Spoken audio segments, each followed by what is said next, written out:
Hello, everybody. Scott Golden here with the All Star Wrestling Review Series for the 26th of January 2020. I'm sorry, 1980, 2021. I wish All Star Wrestling and Wrestling That Good was in for this decade, but not to be. Anyway, in any event, this continues to be a interesting foray. We've got the good bit of, I think we get about 70 of these up, something like that. But as we move to the nature that is the 1980 version of things, a lot changing in this era.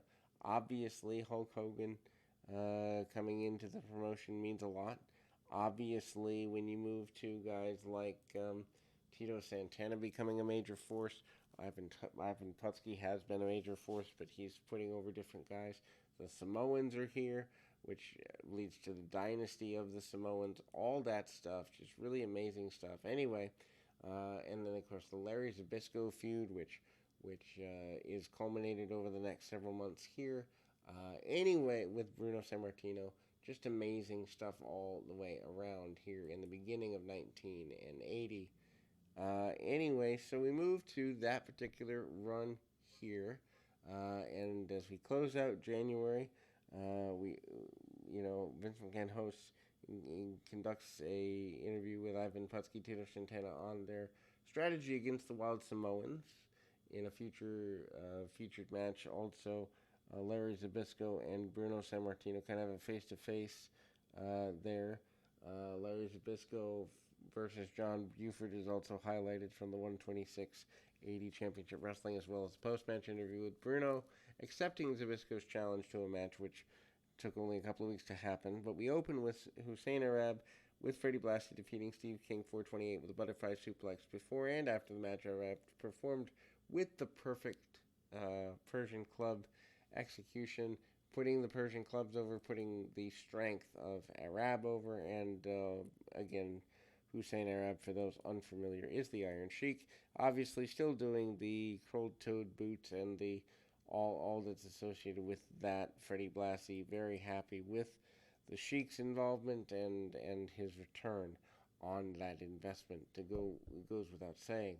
Anyway, so Blassie has him in the ring and kind of getting him going there. Blassie also kind of getting things sort of going back his way, I guess you could say. Anyway, Fireman's Carry Takeover and other basic stuff by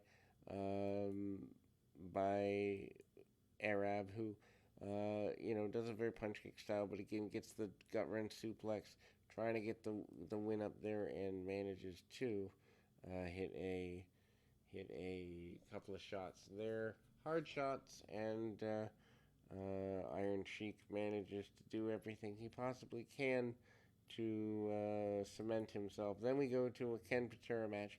And noticing that these times in 1980, heels, I don't want to say meant more than baby faces, but the heels were given equal weight to baby faces. Now it's almost like you don't even know who's a heel, who's a baby face. Grand Wizard, though, with the wonder that is Ken Patera, who eventually becomes Intercontinental Champion around this time period.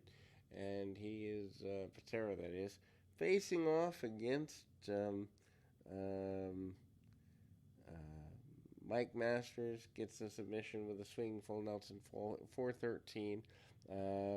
Patera, known for the Olympic style powerlifting, known for using his body and lifting weight to his advantage, and tries to get as much as he can about into motion there.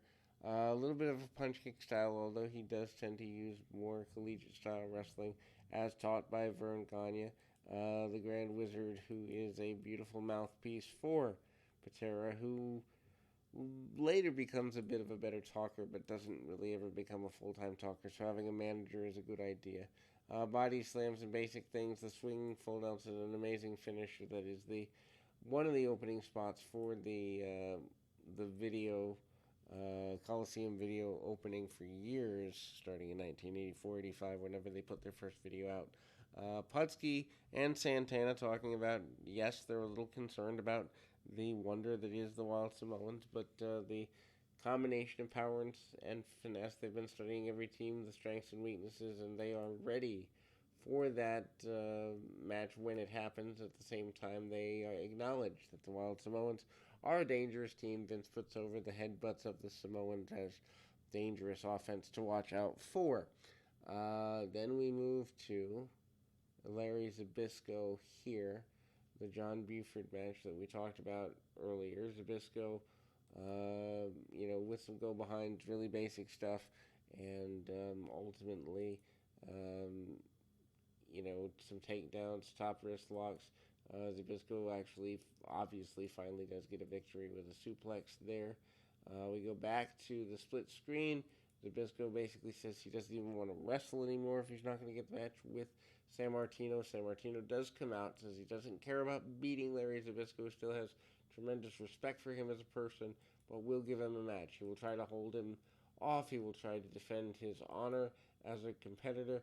He will try to do everything he can, but he will not try to defeat him, beat him, and completely put a hold on him that would be too dangerous. Anyway, Larry finally agrees to this, says he's glad the match is going to happen and happen on TV so he can step out of Bruno's shadow. That's all he's ever wanted. And we close with that. We'll be back with more right after this.